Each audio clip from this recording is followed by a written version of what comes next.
So good evening. I would like to talk about the Wheel of Time, which is a gathering of quotes and affirmations of wisdom and power from the sorcerers of ancient Mexico, a place that is very dear to my heart. This book is by Carlos Castaneda, the famed anthropologist who met the mysterious Yaqui Indian shaman Don Juan in Sonora in the late 60s. And we're going to dip into the book. We'll start at the beginning. From the teachings of Don Juan, the first book. Power rests on the kind of knowledge that one holds. What is the sense of knowing things that are useless? They will not prepare us for our unavoidable encounter with the unknown. So what Don Juan's saying here is that pragmatic knowledge is the only worthwhile knowledge. Knowledge that we can use practically, pragmatically. It's not merely information from books or from other external sources. It's knowledge that we can actually use in our daily lives, and knowledge that will increase our power, will increase our effectiveness, our efficiency in the everyday world. And sorcerers interact with that everyday world, but they do so in ways that are very different from average people.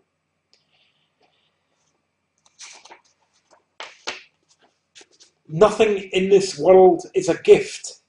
Whatever has to be learned must be learned the hard way. Indeed. So it's not like God showers us with, or the Spirit showers us with gifts and all of a sudden we have energy, we have efficiency, we have effectiveness. It's not like that. Rather, it's like what we put into life is what we take out. The energy that we invest in any endeavour is directly proportional to the level of effectiveness that is a result of that investment in energy. So it's like a reward of energy, a reward of power, and that comes through enduring hardships. The way of cultivation is none other than the way of enduring hardship. And warriors, sorcerers, are measured by their level of energy. The height of one's energy is determined by how much hardship one can endure.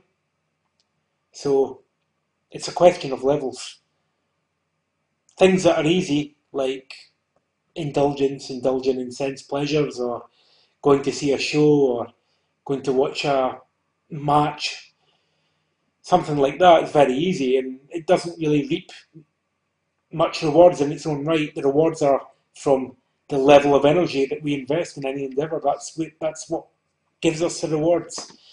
So it's not a gift.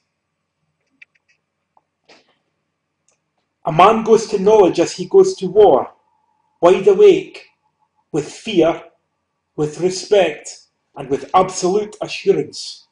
Going to knowledge or going to war in any other way is a mistake, and whoever makes it might never live to regret it. When a man has fulfilled all four of these requisites, to be wide awake, to have fear, respect, and absolute assurance, there are no mistakes for which he will have to account. Under such conditions, his actions lose the blundering quality of the acts of a fool. If such a man fails, or suffers a defeat, he will have lost only a battle, and there will be no pitiful regrets over that. Very true. So there are certain states of being which are absolutely essential if one wants to be a warrior, and you can change your he to a she if you're a woman. one must be wide awake, one must be alert, and that's where meditation comes in, because meditation sharpens and focuses the mind and gives it that fluidity which is necessary if we're to meet whatever challenges come our way. The reason that we must have fear is because fear is like our ally. It tells us that we're about to come up against a challenge, and that challenge is going to increase our energy, increase our effectiveness if we overcome it. You see, it's like that is the hardship, meeting your fear, and the absolute assurance comes from one's having done well before and feeling confident, feeling ready to face any challenge with that fear and that awakeness. And if you don't have these things, you might plunge headlong into challenges foolhardedly, and that won't be any good at all, because you will likely fall flat on your face, and that's not the way of the warrior. That's I'm getting rather thirsty now. I think a cup of tea is about to come my way. It is.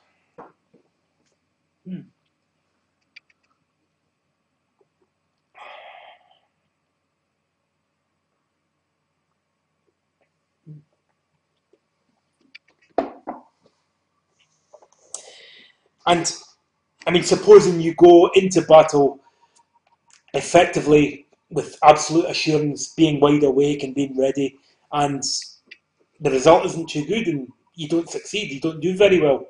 Well, don't beat yourself up about it, because the fact that you've fulfilled the prerequisites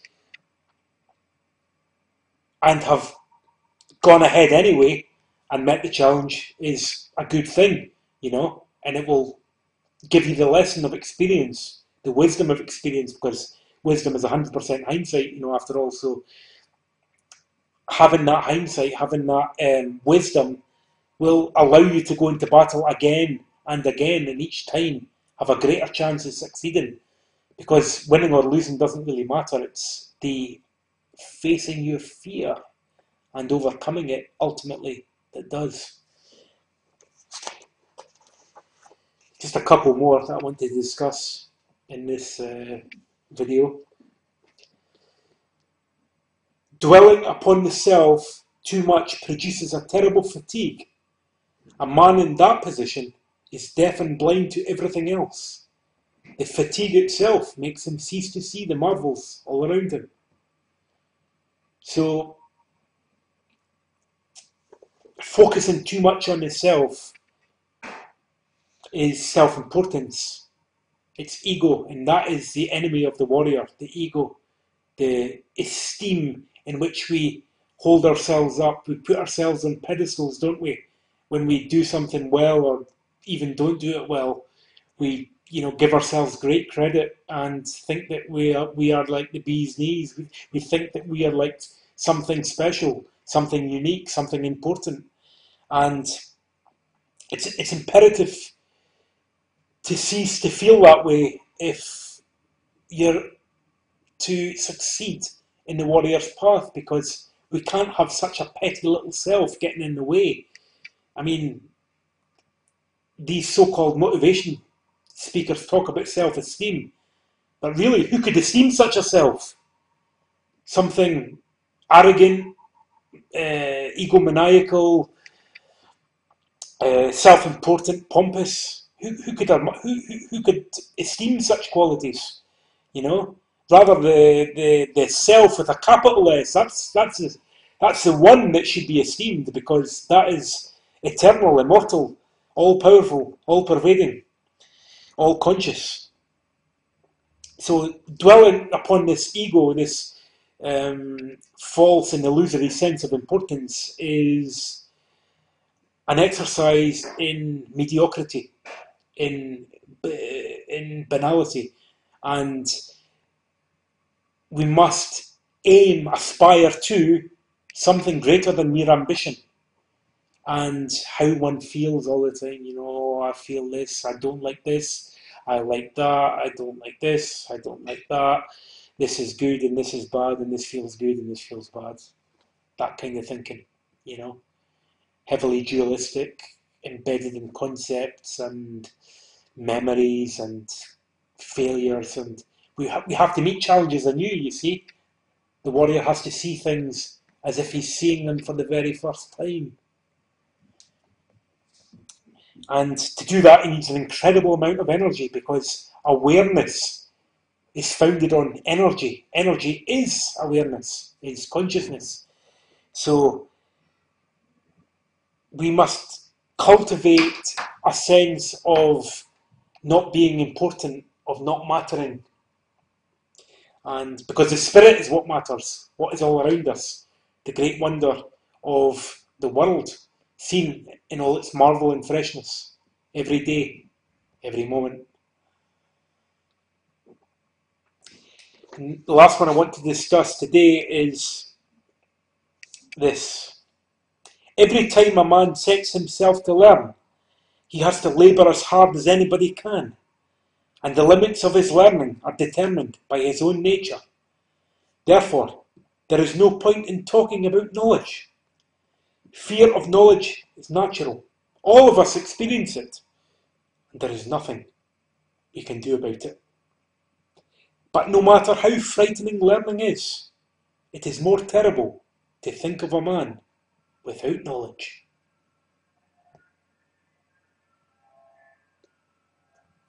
Yes, of course.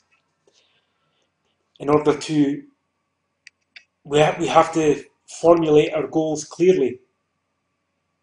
So if our goal is the sorcerer's knowledge, the warrior's way, the way of cultivation, then we have to labour as hard as anybody would in any endeavour, perhaps even to a degree greater than the sports person or athlete or professional musician.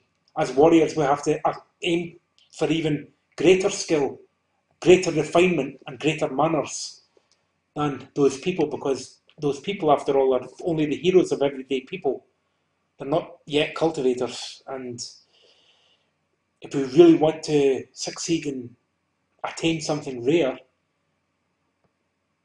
something truly profound and special, then we have to invest our energy and time and, get digging. So the limits of learning are determined by his or her own nature. Well, what that means is the nature is something deeper than the mere personality, see, because the personality is something that is again embedded in ego, which is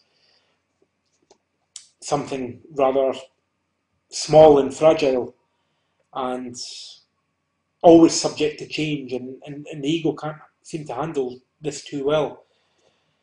But our nature is determined by our karmic makeups.